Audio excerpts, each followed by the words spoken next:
...2017, I'm walking around Studio 42 at MLB Network in Secaucus, New Jersey, and I look over to my left in the dugouts that they have, and I see this young dude, fresh blue suit, checkered, and I was like, I don't know where this kid's going tonight, but I want to go with him. Joe Adell, dude, thank you so much for joining the show. Thanks for having me, brother. It's a pleasure. Man, you forgot the Yeezys. You forgot the Yeezys. Oh, yeah. The white Yeezys. All white, triple white. That's right. So, dude, talk about a great first impression, man. Like, was that your idea to dress up in that blue checkered suit and rock the Yeezys? That was a good look, man. Yeah. So actually, I got connected with a group called Elevate, out in Cali, and it was before the draft. And no one wanted to go. It's probably about a month out. Kind of started to get an idea about where I was going to go in the draft, and it's crazy because the baseball draft, it's a little iffy. Whether guys really want to go, just because things change last minute and teams switch their mind and trade picks and whatnot. So, but for me, I was like, man, I worked really, really hard. I knew kind of around where I was going to go, where I was slated, and I was like, man, I'm gonna go for it. And I reached out to Hunter Green, who's been one of my best friends for years. And was like, man, we should go out. We should just do it. We should just show up and just make it a thing, have fun with it, enjoy the city, and just celebrate the moment. So ended up going out there and, ended up going with a checkered blue. I wanted to do something with a little bit of pop, but something that was kind of classic too, in a way. And, went out there and, put the fit on for the first time. And I'm like, all right, I'm ready to go. All the confidence is there. So, dude, it caught my eye. And you mentioned Hunter Green. He also had a good look going that night, too. He got like the pink going, and then it worked out pretty well that he got drafted by the Reds, which the 10th overall pick by the Los Angeles Angels, your name gets called. And then that was when I said to you, I was like, dude, that's a clean look. Because you had, like you said, the white Yeezys on, and now you're putting on the white threads with the Angels across your chest. You put your name up there with the nameplate, and I'm like, yo, he's ready to go. It was all about the matching. Just match perfect to the T. Yeah. So that was a great way for you to start your career and just kind of show that, like, hey, I'm the real deal. I'm a classy dude. I got a lot of skills. I got a lot of talents. Ready to make a wave in baseball. Fast forward now to 2019. The next time I saw you, dude, you were so locked in at the 2019 MLB All-Star Future Game on the field. You're just like chilling, taking in the scenery.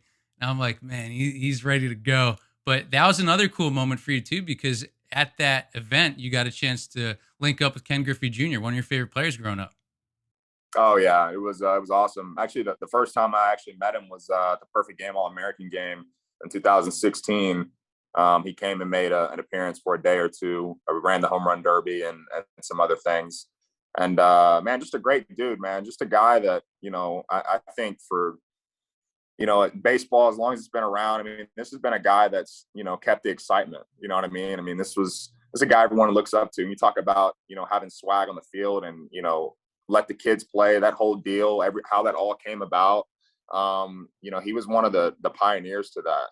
I think, just watching him, I mean, you ask kids around, I mean, dude, like Griffey, man, it was just like the swagger. You just wanted to see this guy on the field. And so just having that around and, having conversations with him and talking about baseball and how simple he made the game of just, hey, go out and compete, gave a few pointers here and there. But, his whole big thing was, he trusts his process. He trusts what he knew and went out and man, I'm telling you, it definitely, one of my favorite players of all time.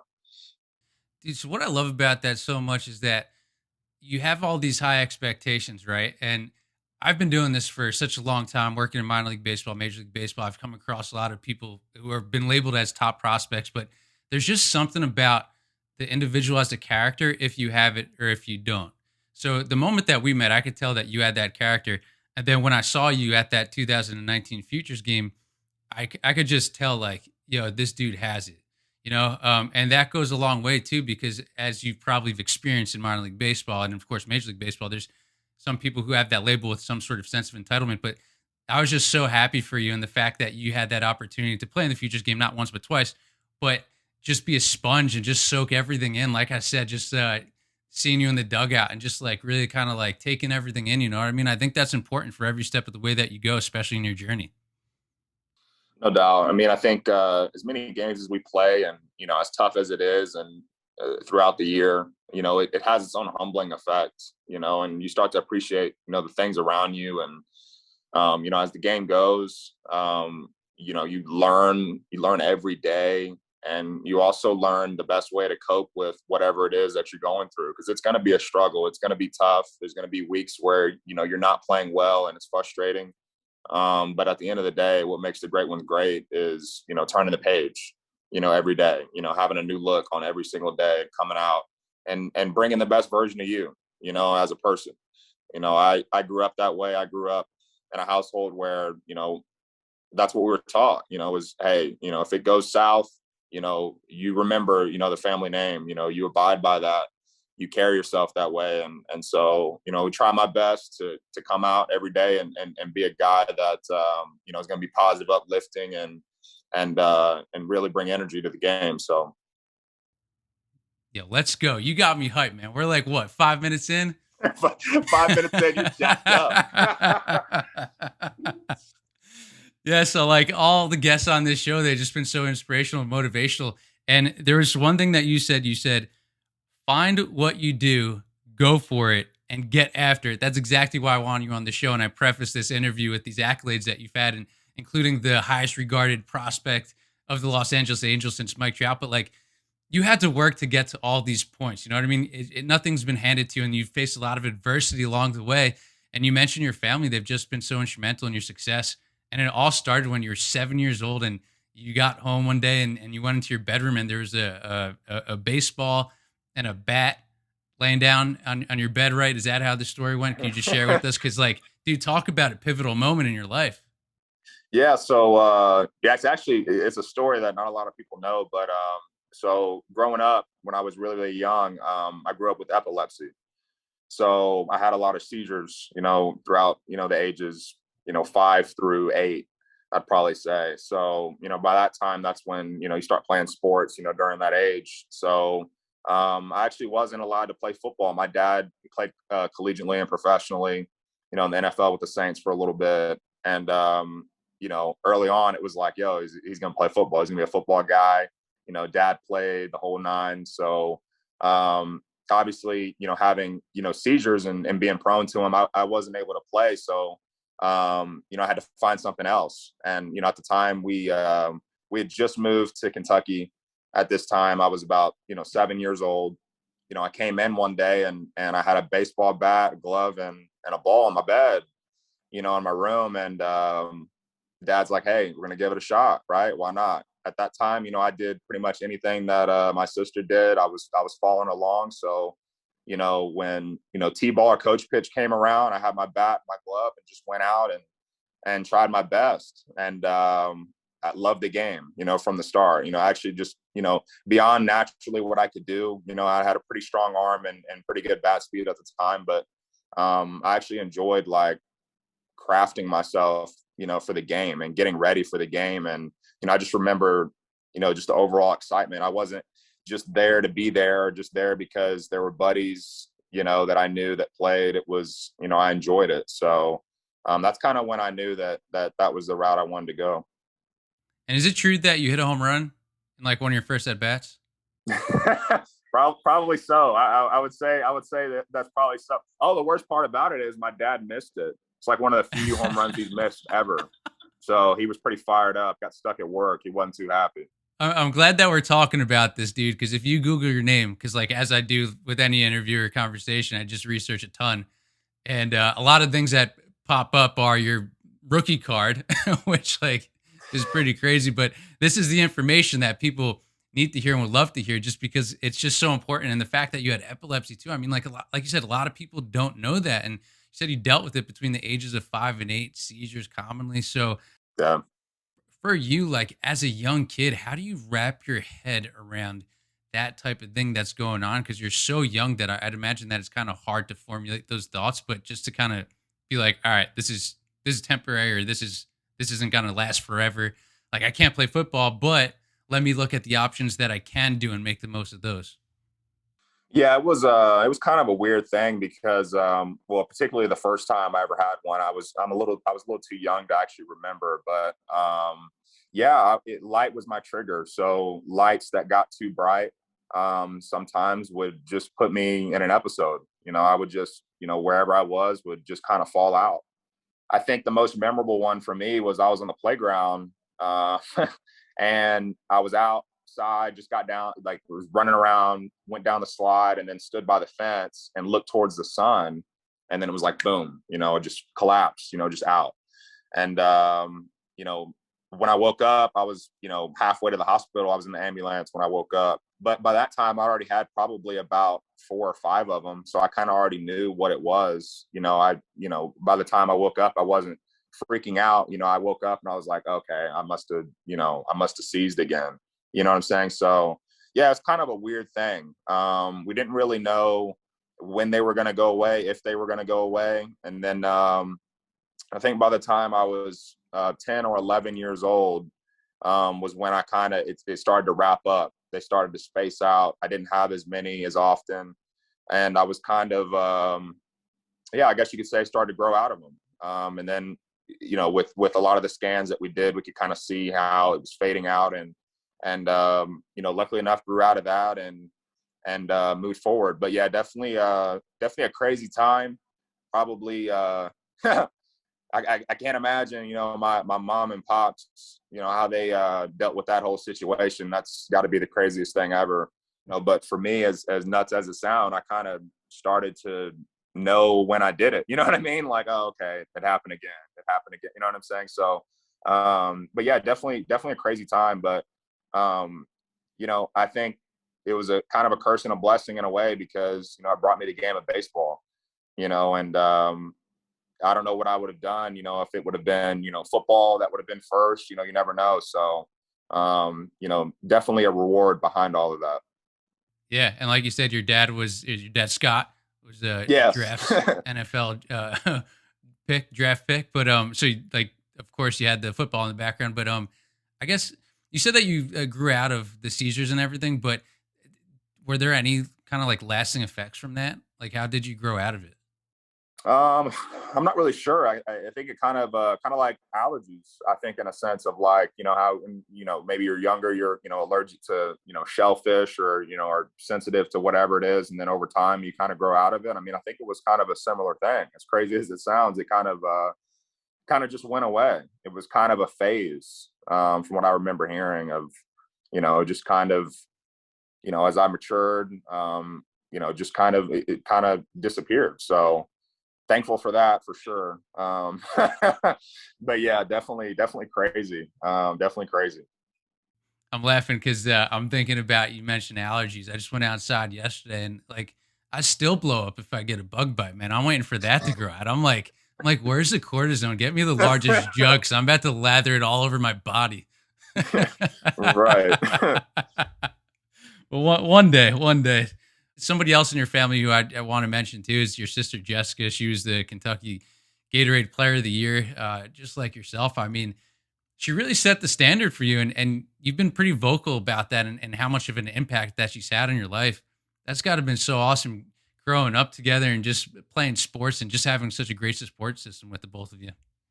Man, I'll tell you what, man, there was growing up, me and my sister obviously both played. She played softball, I played baseball. But man, I'll tell you what, she was one of the best athletes I've ever seen on the field. I mean, it was unbelievable. I remember, about to go into my freshman year. She was finishing up her junior year at Ballard, and people were like, "Dude, I mean, your sister's the truth, man. I mean, you got some shoes to fill, man. You come in here like this. I mean, she was getting recruited in 8th grade.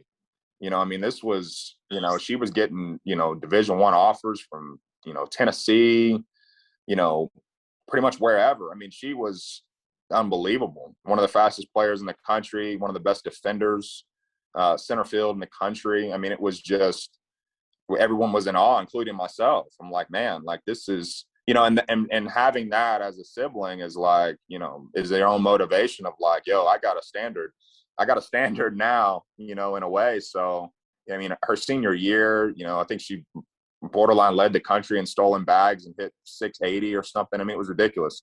So I think that in itself was a spark for me of, hey, you know what? Now it's time to go. You see what's out there. You see what she's doing. Now you got to do your deal. So yeah, I mean, and it's been, throughout our whole life, whatever it was. I mean, swimming when we were younger, soccer. I mean, we did it all, but it was always that competitive. It was always, how do we one up, each other? We come back at, the house at the end of the games and talk about who got more hits. I mean, it was that type of, competitiveness in the house, but we helped each other and we grew from it, but definitely someone, throughout my life and even still, baseball aside, sports aside, someone that I look up to and someone that, helps me, stay in line and stay right where I need to be. So yeah, I love her. And she was an absolute beast, and there's no question about it. It sounds like it's almost like that MJ Mia Hamm commercial. Anything you can do, I can do better. It's like you guys go out and you play all these different sports, like score a goal, look at the other one, and be like, all right, what do you got? Yeah, absolutely. Yeah, so that's so cool. And you guys tried out a bunch of different sports. Like you said, it wasn't just like baseball, or softball, but there was also, I read, like gymnastics. Did you like actually get out there with her, or like what like? I did. So obviously I was not as good as she is. But I went out. I think it was more for me of like something good to do while you're young, to get out there and just, learn your body and learn flexibility and kind of that whole thing. So for me, I took it as more of a get better type of thing. And she was definitely on the competitive side of it. So I would say kind of like swimming too. She was a beast at swimming, and I was just kind of there. I was like a little brother trying to figure out freestyle. You know what I'm Yeah. saying? So, Hey, but well, you yeah. look good on the jet skis. I saw that on Instagram. You could do that. Hey, oh, by the way, I don't know what. Maybe I was holding it wrong, but I got the worst blisters after that of all time on my hand.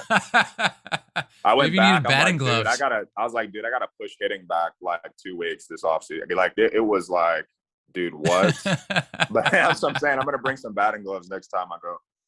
How long were you out there for? So we went out there for 4 days, Okay. 4 or 5 days. Yeah, Cabo. It's beautiful. It was awesome. And then jet skiing, you got a nice run in there. Yes. They said it's better to go faster. I said, what? It's like, yeah, worst case, just full throttle. I'm like, what are we doing? It was actually right. It was actually right. It's crazy.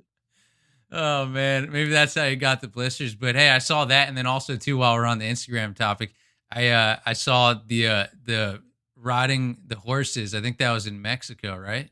It was. Right? Yeah, Yes. dude, that's Hey, awesome. thank Jet skis in God. Thank Cabo. God the horse was just walking around in circles. That thing take off and I'm done for. Yeah, that thing was not going as fast as possible. That's for sure. That's absolutely for sure. Which is more of your style, the jet skis or the horses? Because I know you got that Kentucky background, but also Yeah. too like that Los Angeles flair is obviously there too. Yeah. Kentucky, horses, LA, jet ski. Hmm. I'm probably gonna stick with the jet ski. I'm probably gonna stick with the jet ski because I have control of that. Because I have control of that. With the horse, it's more of like, oh shoot, it could take off and leave me in the dust. We don't know. You know what I'm saying? I like the derby, but it's Not that much. I'm not a jockey. Well, like you said, just bring the batting gloves the next time on the jet ski, and you'll be good. Be good to go. So, going back to your journey a little bit, you really hit your stride in baseball around that kind of like 15, 16 age area, and you had the commitment to Louisville to go play baseball there. As good as you were, like you still had MLB executives and all these other people like doubting you. Like they saw your raw talent, they knew that you're a great athlete, but like, what was your drive and your motivation to kind of keep on going and prove all those MLB execs and all those like the negative people wrong? Well, I think part of it has to do with I mean, I came out of the state of Kentucky. It hasn't been known for being necessarily, on the high school side of things, a baseball powerhouse. It's so you take that into account, and also, I was a two-way player for a while. Not a lot of people know that, but I was actually committed to Louisville to pitch and hit. So I was actually kind of doing a little bit of both for a while. So I never really got to hone in on one exact thing. I had a really good arm, and so I started pitching. And then next thing you know, throughout the summer of 14 and 15, I was a primary pitcher on most travel ball teams that I played on. So I would go and basically throw relief innings and some start appearances, and then maybe get in some at bats. If I could mix them in, if they would let it happen. So it's actually kind of crazy how the whole thing switched.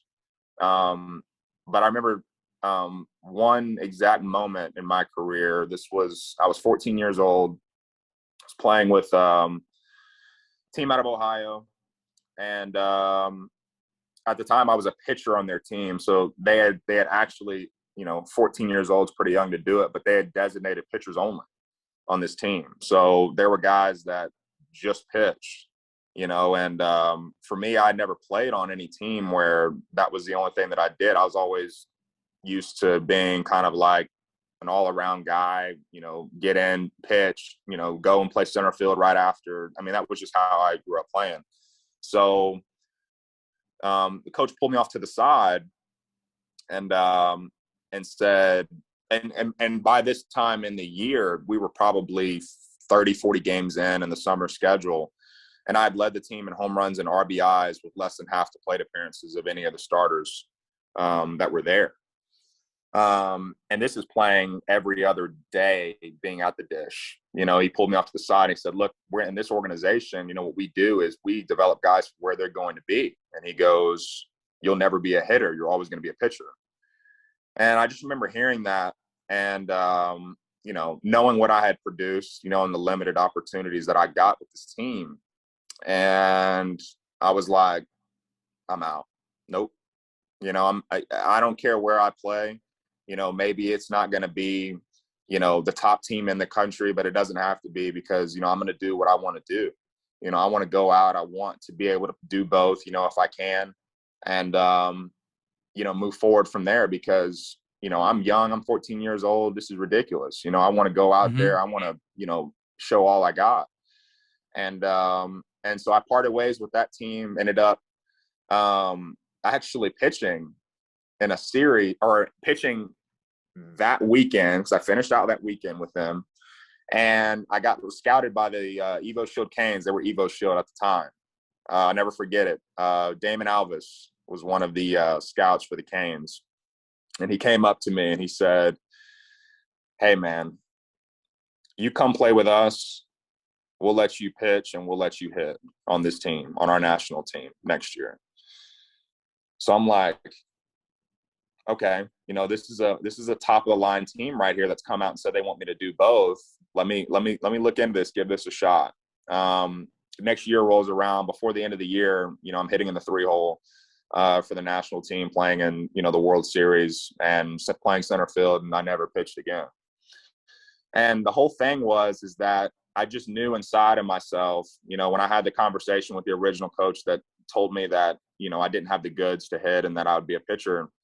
I was like, I felt inside that no, I can really hit, I can really do this. I enjoy looking at swing videos. I enjoy breaking it down, figuring out where I'm at in my swing. I love it. And it just kept growing from there, went through, played with the national team, the 17U national team with the Evo Shield Canes, played really, really well in that Jupiter series before my senior year started.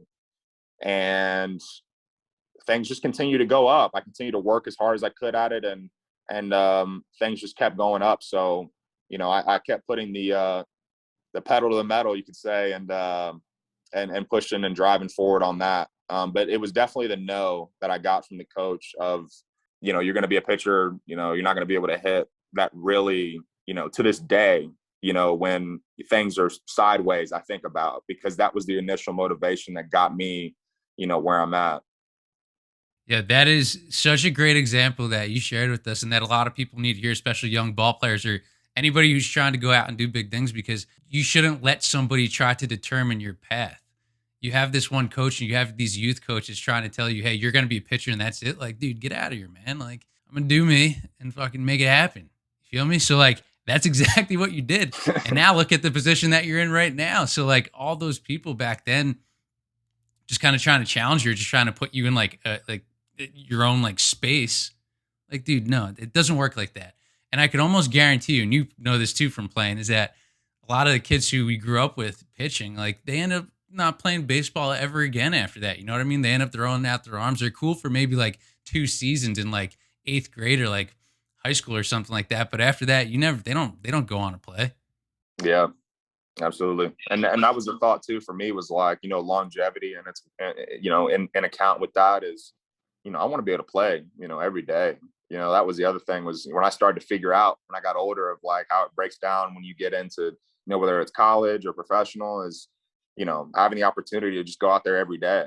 When it's bad the day before, okay, you can go out and play again today. Just knowing that you could do that, and, just always be in the game, was what I wanted. Then I think it was your senior year, right? Where you end up hitting like 25 home runs. You led the nation in home runs as a, like, oh man. And then Yeah, that was Under nuts. Armour All American, everything. And you still had MLB execs doubt your talent and your skill, or at least the development in you. And it's just like, Yes. yo, yeah, I'm the real deal, baby. Watch me do it. So I was just so happy when I just saw your progress, and again going back to the draft and seeing you at the futures game and stuff like that, in the position that you are now.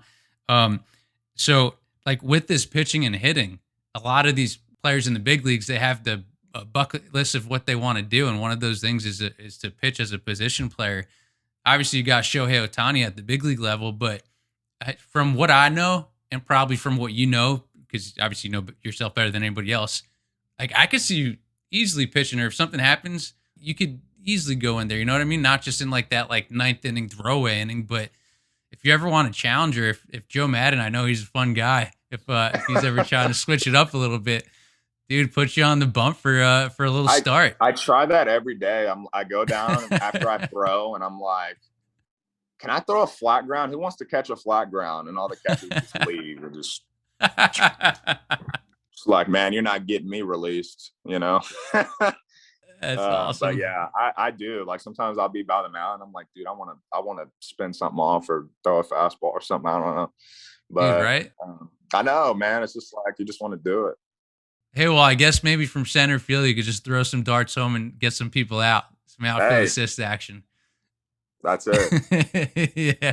That's pitching. So if the listeners and the viewers don't get this by now, I'm sure they do, but you have such great character. And I think that's another thing that should go into consideration when drafting players and profiling them. Like, you have such great character, and your mom, she was an English teacher, and she had you speak at her school to her students. You've been trying to have like such an impact on like even the youth at from such a young age. And you have the Joe Adell Foundation, where you have the academic skills challenges, you have the turkey drive going on. Like, you have so many different things. Did all that type of stuff kind of come from your mom and her teaching background? Like, she seems like such a sweet lady. Well, I think so right after I got drafted, I was kind of brainstorming what's the best way to, I knew I wanted to kind of start up a foundation and do something that was local and something I could handle. I didn't want to, make a bunch of promises and not be able to deliver. So I kind of started off in the Louisville area, used the resources that we had, the people that we knew, and the first event that we did was the turkey drive. We did it. I think we gave away 100 meals. It was the first year that we did it. I think it was the first part of it was the fall of 17. Yeah, fall of 17 we did it. And it just kind of grew. It was one of those things where, people really caught on and enjoyed it. And before you know it, we're doing, 200, 250, and the meals and the setup just gets bigger and bigger. And we ended up partnering with Louisville Metro, the police department, to have them come out and started doing home visits where we would actually, for those who couldn't make it to the actual site to pick up the dinners, we actually had, police officers go to the door and deliver these meals and kind of attempt to kind of bridge the gap you know what I mean, in these lower income areas, and kind of get with the families and figure out, just show them that they're there for them, and they're there to help, and we're all in this together, and kind of that whole deal. We did another event called Fill the Fridge, which is basically where we collect a bunch of our volunteers and shop for families. So we actually, they create a list and whatnot, and we budget it out to be able to grocery shop for families that need it. A lot of times, we go to the grocery store, once a week, or once every 2 weeks or whatever it is, and we don't even think about it. But that's a challenge, especially in some of the areas that I grew up around. So we did that. That's gone really well. And believe it or not, I just got a video the other day. I built a barber shop in the one of the local middle schools Dude, down in the Newburgh nice. area, Kentucky. So it's called Cuts for Kids. So basically, we have a group of select kids that are in this particular school that get haircuts. I have a barber that gets paid. We settle all that, and basically, give these kids a haircut. Presentation's huge. We all, to get a haircut sounds like nothing, but it can be a lot, depending on your situation. So that was kind of cool just to see how that whole thing was set up and how we started it, and to watch it, finally finish. So we're kind of really getting some things cooking. So it's been really, really, really good. And how can everybody out there try to learn more, find a way to help? Okay, so yeah, so I have the website joeadellfoundation.org.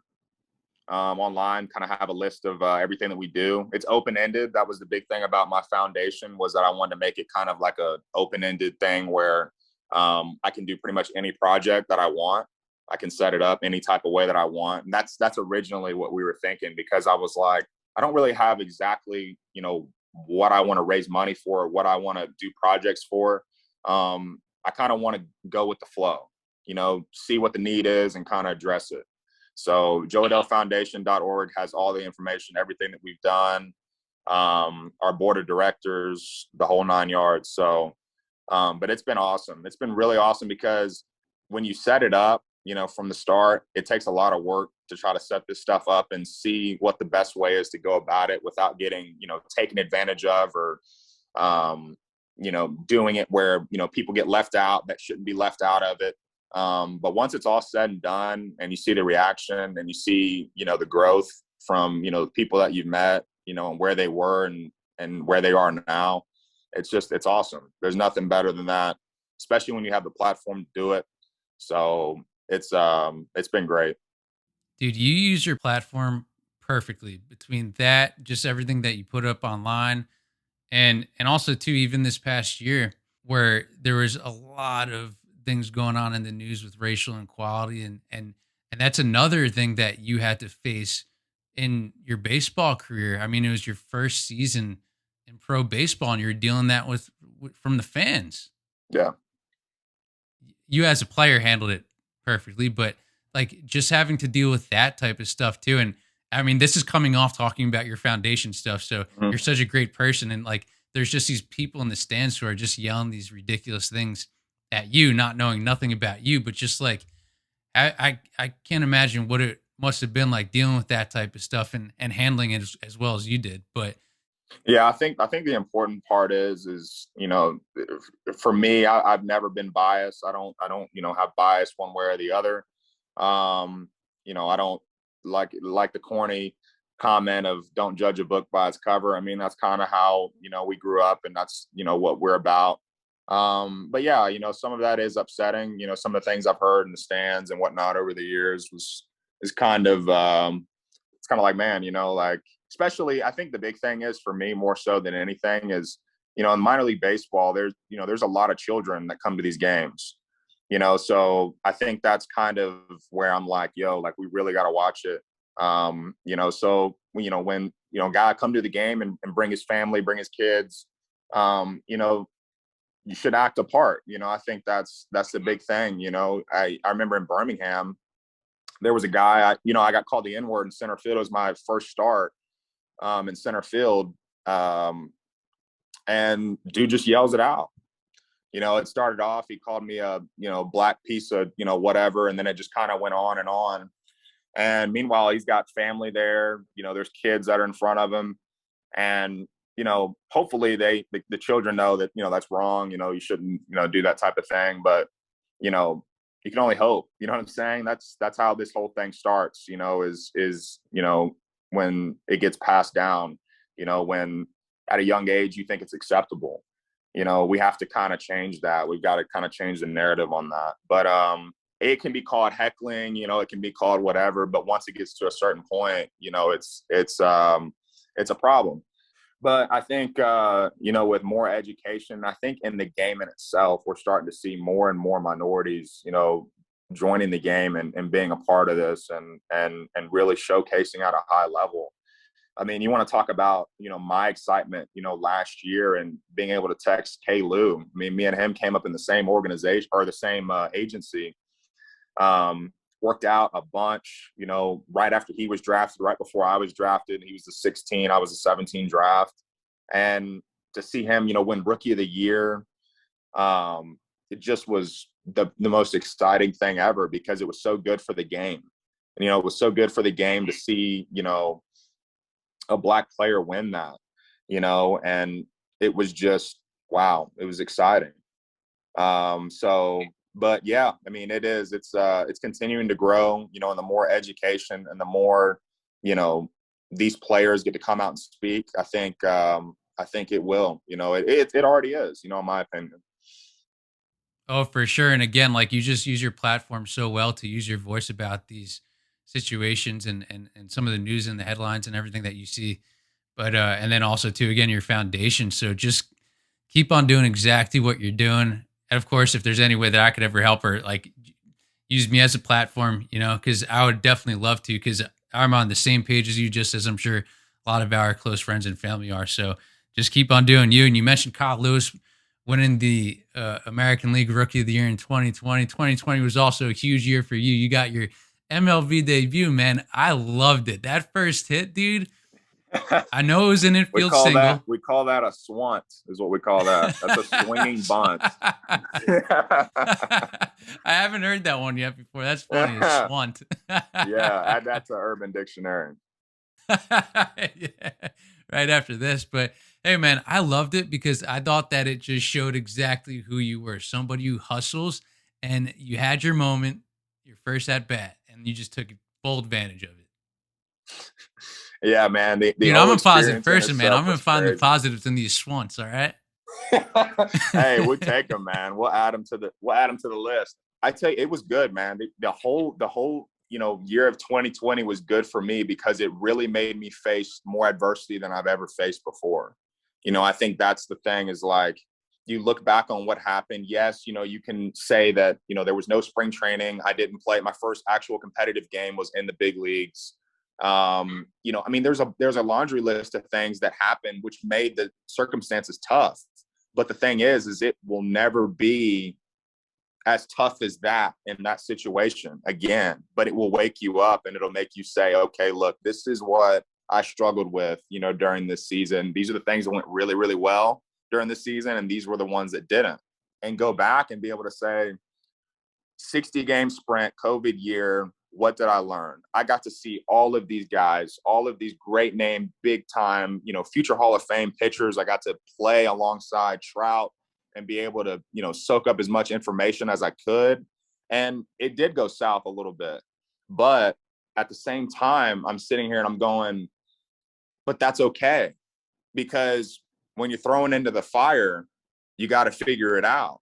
You got to burn a little bit before you figure out, how to fight your way out of it. So it was just great. And I took it into the off season and just used it as fuel, and just absolutely just continued to just grind, and came back through and had probably what I think is one of the best offensive spring trainings I've had, from a, pitch selection, production on pitches that were in the zone. I mean, I was locked, on top of playing a really good defense. So, yeah, it was it was good. It was really, really good to be able to, have that experience for what it was at the time. And man, it makes you hungry to get back, now. So, but it was good. It was really, really good. It's weird debuting without fans. Yes. I had to look at a bunch of cardboard cutouts. I'm like, I'm out here in Seattle and I'm like, hey guys, Well, now's probably a good time to mention. I know we talked about the Swant, but that first home run that you had, 437 feet.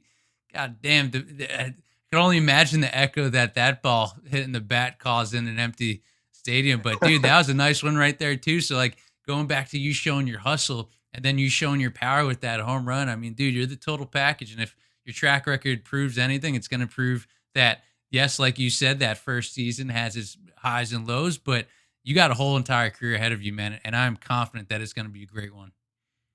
That's awesome to hear, man. I appreciate that. But yeah, man, the MLB, Dude, the you're so show humble, man. game, I love it. Let's go. the MLB, the show in game, crowd noise went crazy for that one. Man, I'll tell you that. They played it loud on the speaker. I was like, this is dope. You're like, this is exactly what it sounded like last night at 3 a.m. Like, it's exactly what it sounded like last night when I hit a home run with Mike Trout on PlayStation. Before we let you shoot out all your social media platforms where everybody could follow you in your journey, gotta give some love to Prince, man. You're a big dog guy, and I know a lot of people know that dog people are great people, and that's you're a dog guy. Man, I tell you what, he has just been great. It's just absolutely great. So I grew up having boxers. So when I used to live in Richmond, Virginia when I was really, really young. We had a boxer named Joey. My grandmother had a boxer growing up. It was just kind of like a family type dog that we always had. And so when we got Prince, man, it was just crazy. He's such a good dog, just energetic, so good with people. They love him. I mean, half the people come over to my house, I think they're coming over because they want to hang with me, but joke's on me. You know what I'm saying? So he's got his own little bed right there by the door. He just lays there, and it's been awesome though. Does he travel with you a lot or no? No, so actually he can. It's funny because well, not funny, it sucks, but so he's a snub-nosed dog. So boxers are snub-nosed dogs, so they can't fly. So actually, oh wow, yes, you actually can't fly them. Yeah, so yeah, he can only make trips on the road. So in the car, something like that. So he can't. Yeah, he can't fly. Dang. Unfortunately. Well, dude, he's a good-looking dog, and he's got that, like, what is that? That's like a brindle. The coat, brindle right? coat. Yeah, he's a brindle boxer. He's a brindle show boxer, actually. But yeah, it's awesome. Dude. All right, he's got some show in him too. A little bit of show. Did I miss anybody in the family? I feel like I got everybody, right? They got everybody down pat. Yeah. Don't worry, I'm not outside your apartment. But hey dude, so I want everybody to follow along on your journey. So where can everybody find you on social media? Shoot out all your platforms, Instagram, Twitter, whatever you got. Right now, just Instagram. Right now, just grinding Instagram, grind. Adell7 on Instagram. And yeah, from time to time you'll see, a couple of off guard, pictures where I've used a little, timer photo thing because I don't have any photographers. So I, set the camera off to the side, and then the clock ticks down and it takes a picture. You know what I mean? So dude, yeah. You do that. Man. Hey, you want to see my photographer? It's right here. Dude. I can't flip the camera around. Yep. This is my photographer right here. Hey, you can put your phone right there and it'll take all the pictures you need. When I was DMing you before this, I told you I was DMing you sideways because I actually have my phone. That's camera that I use right below the light ring. So, dude, man, I feel you 100%, man. But that's pretty cool though, because when I look at your feed, all the pictures look very high quality. So that just goes to show that you don't need any sort of fancy camera to take cool pictures and post them on Instagram. Because again, you take some cool ones, man. You show off some style. So if you're a baseball fan, sports fan, he's a great follow. If you're trying to get some style tips, Joe Adell is the dude. Let's go. Brother, man, thank you so much for joining us here on Keep Swinging. Appreciate it. Absolutely, my man.